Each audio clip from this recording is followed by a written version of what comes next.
हम कहते हैं प्राइवेटाइज कीजिए, मगर देश को नुकसान मत पहुंचाइए। देश को नुकसान कैसे होगा? और जो देश के युवा हैं, आप इसको अच्छी तरह सुनिए। जैसे ही ये मोनोपोलीज बनती जाएंगी, वैसे ही उतनी ही रेट से आपको रोजगार मिलना बंद हो जाएगा।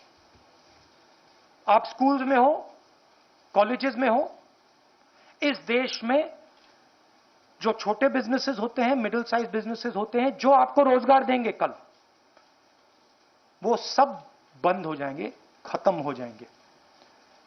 3-4 बिजनेसेस रहेंगे, इनको एम्प्लॉयमेंट देने की कोई जरूरत नहीं रहेगी और आपको रोजगार नहीं मिलेगा। मैंने कोरोना के बारे में बोला था, आप लोगों ने मजाक उड़ाया। ठीक है, मैं फिर से बोल रहा हूं, और हिंदुस्तान का युवा आप अच्छी तरह सुन लीजिए। जैसे ही ये होगा, वैसे आपको रोजगार मिलने का चांस खत्म हो जाएगा। ये हिंदुस्तान की पूंजी बेची जा रही है, मगर ये आपके भविष्य पर आक्रमण है। नरेंद्र मोदी जी अपने 2-3 उद्योगपति मित्रों के साथ हिंदुस्तान के युवा पर आक्रमण कर रहे हैं। इसको आप अच्छी तरह समझिए। अब मैं अंग्रेजी में बोलता हूं। The Prime Minister and the BJP said that the Congress party has done nothing in 70 years. There is a list here of all the assets that the Congress party has helped build. These assets have been built using public money, thousands and thousands of crores of rupees over the last 70 years. Now the Prime Minister is in the process of selling the crown jewels of this country. I'm going to read what is being sold, and you can guess to which monopolist it is being sold. Frankly, this entire list is going to go to only 3 or 4 people. And these are the sectors that those 3 or 4 people are interested in. So, roads, 1.6 lakh crores, 26,700 kilometers of national highways. Railways, 1.5 lakh crores, 400 stations, 150 trains, railway tracks and woodsheds. Power transmission, 42,300 circuit kilometers of transmission network.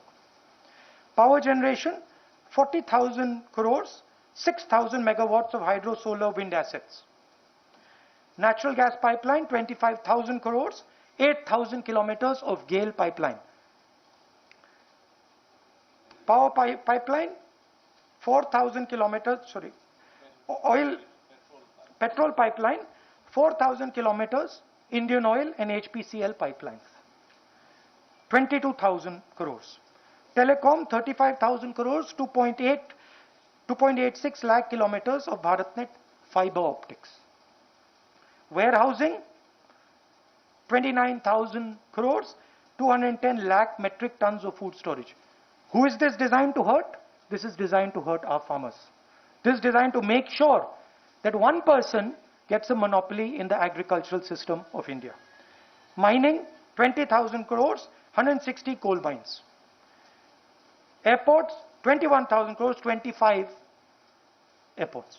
You know who the airports are going to, who they've been going to. These 25 will also go there.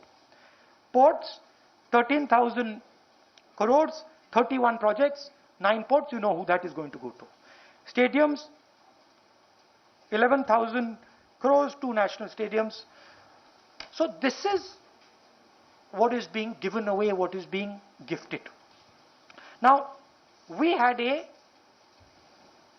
privatization policy. We're not against privatization. We believe that there should be a strategy for privatization. What were the pillars of our strategy? First of all, no strategic asset will be sold. In that there is defense, in that there is railways. You can see that a strategic asset is being sold, right? We said only companies which are chronically loss-making, only companies which have minimal market share, and we will not sell companies where there is a risk of a monopolist. So where the public sector can help ensure that the industry is fair, free, and is not monopolized, we will not sell that sector. This entire privatization is designed to create monopolies. The whole idea behind this thing is to create monopolies for 3 or 4 people. And my young friends who are today searching for a job cannot find a job. You have to understand that the reason you cannot find a job is because the entire small and medium industries have been destroyed. And the reason they've been destroyed is because the Prime Minister insists on building 2 or 3 monopolies that own everything in this country. This is not just a gifting of India's assets. This is going to ensure that the young people in India will not be able to find employment in the future.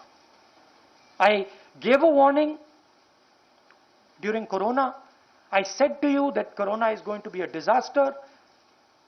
I was ridiculed. I am saying to you again, this thing is going to ensure that our young people do not get jobs. This is going to ensure that our entire industrial structure is controlled by 2 or 3 people.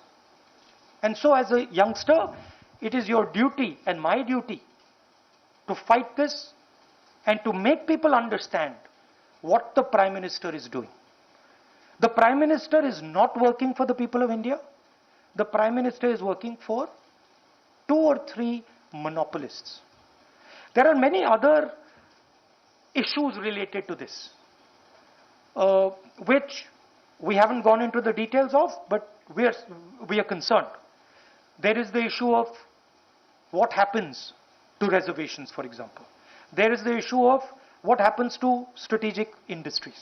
So we are going to study those things and we are going to come out with a viewpoint on those ideas. But the central idea here is that what this country has built over the last 70 years is being given away. Right? There is an excuse they've come up with that we are leasing this. Right? You are leasing, for example, you are leasing a gas pipeline. You are leasing it for a % of the value. How much money have the Indian people put into building that pipeline? Thousands and thousands and thousands and thousands of crores have been put into that to create that asset. Now you're going to take a little bit of rent from that asset and you're going to give the asset to these people. And what's going to happen after 40 years? Who knows? Who knows what's going to happen after 40 years? Now, the government clearly has mishandled the economy. The government clearly does not know what to do. They have basically destroyed what the UPA built. And now, as a last resort, they are selling everything that we had helped create. So to me, this is a huge tragedy, and it is something that every patriotic person, every nationalistic person should oppose. So now if Chithambaramji would like to say something, please, and then you can ask questions. I don't wish to add too much. I just wish to point out that this exercise has been designed without any ex-ante criteria. The government should have spelt out what its criteria were and what its goals were. You don't embark upon such a big exercise without first setting out the criteria and what your goals are. Number 2, you don't embark upon this exercise without consultation with stakeholders. Have the railway unions and employees been consulted? Have the port workers been consulted? Have those employed in warehouses been consulted? Have farmers been consulted? This is all hatched in secrecy in this wonderful organization called Niti Aayog. And the only thing that I could glean from the finance minister's press conferences and from the reports in your media is we are going to raise money. Can that be a goal by itself?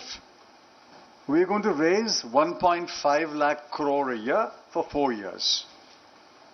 Can that be a sole goal to virtually sell assets built over 70 years? The numbers which Rahul ji read are numbers which they hope to get by way of rent.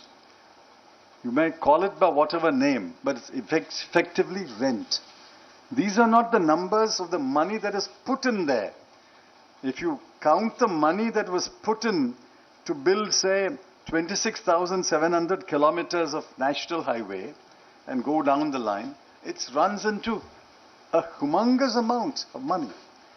And in order to collect 1.5 lakh crore a year by way of rents, you call it by whatever name, by way of rent, they are indulging in what I would call a grand bargain sale, a grand closing down sale. There's virtually no public sector will be left after this exercise.